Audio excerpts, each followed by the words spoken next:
Jack Viney, have you ruled a line through him? Is he any chance for this week? No, he won't play this week. So he's still a little bit sore.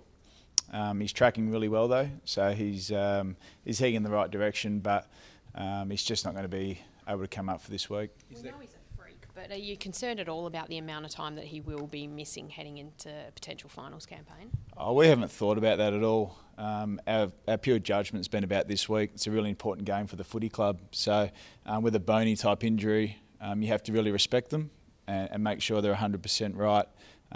Because you could have further damage. So we've got to make sure that we get Jack 100% right, and we can't look any further than this week. Did you have a fight with the doctors?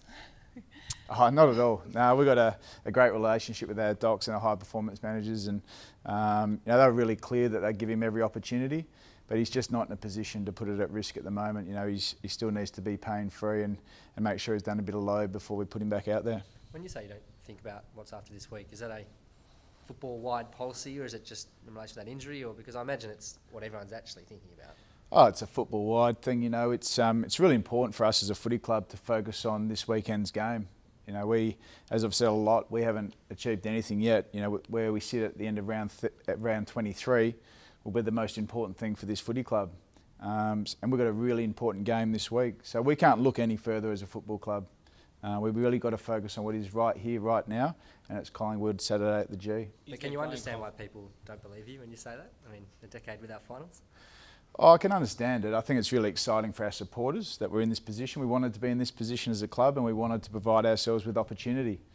But as a footy club and a football department and a football team, we've got to focus on this week. It's a really important game for us as a footy club to play well this week. Just in terms of his progression, is there confidence that if you were playing in 2 weeks' time that he would be a good chance to be available? Yeah, I'm not going to deal in hypotheticals for 2 weeks' time. How wary of the Pies, Simon, given some of the footy that they've played in recent weeks? Yeah, look, they've been in some really good form. They probably haven't got the results that they would have liked, but they've played some quality teams, and you don't have to look too far away from their form line to know that they've actually stood up in a lot of areas. They had a great performance against Adelaide.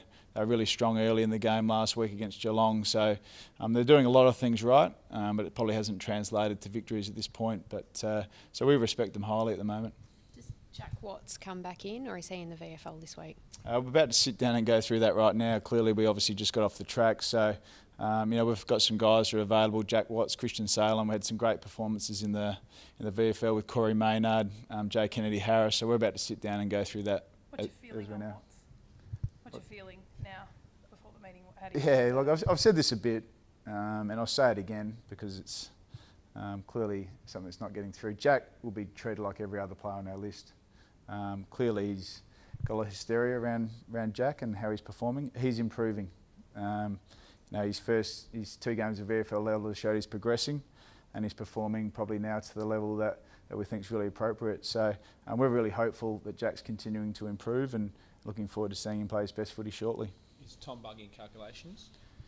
Yeah, look, he's in calculations. He played on the weekend and played obviously some strong VFL footy. He's missed a lot of footy though. He's had 6 weeks out, so we need to get him back in some really good form before he plays AFL footy. Is there a feeling that obviously if he doesn't play this week that he owes the club going forward though, after so much time through his own fault being on the sidelines? Oh, we've been really clear with Tom that he's got to build some trust with obviously the coaches and the players over a period of time.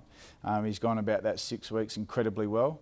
But he's only just got back playing, so he's still got a bit of work to do before he really is a serious contention for AFL footy. Where do things sit with Jake Spencer at the moment? In contract and future? Oh, look, I've been really clear with that message as well, that we actually don't talk about list management as a footy club, especially publicly. Jake's on our list at the moment. He's just got back from some injury, so our primary concern is to get Jake back playing some good VFL footy.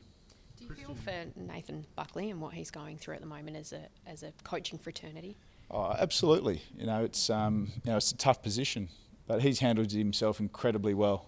I've got a lot of respect for Nathan and how he's gone about his business, how he coaches, and the way he's handled himself. I think it's been first class, and he's done an incredible job through a really tough period. Paul Roos has been thrown up as a potential mentor or whatever role you want to call it. Would you recommend that?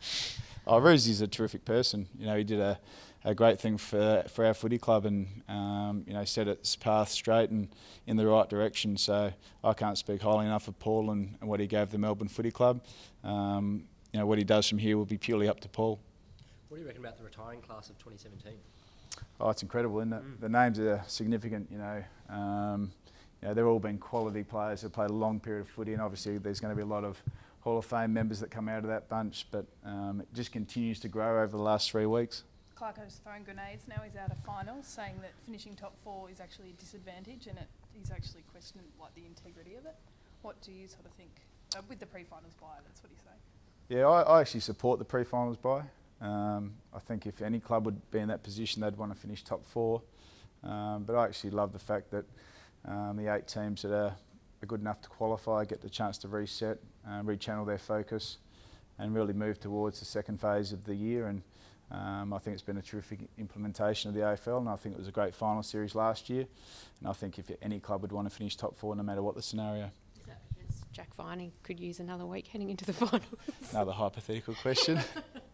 Nah, not at all. What sort of discussion is there among the coaches about that pre-finals bye? Because there seems to be some that are quite passionately against it, and then others that are in favour of it. Yeah, I guess like anything, when you get 18 guys sitting around a table, there's varied opinions. That's the nature of the game that we're in. Not too often do you get a collective voice going on one aspect of the game. So, you know, I think, as I said, it would be varied. Some people would like it, some people wouldn't.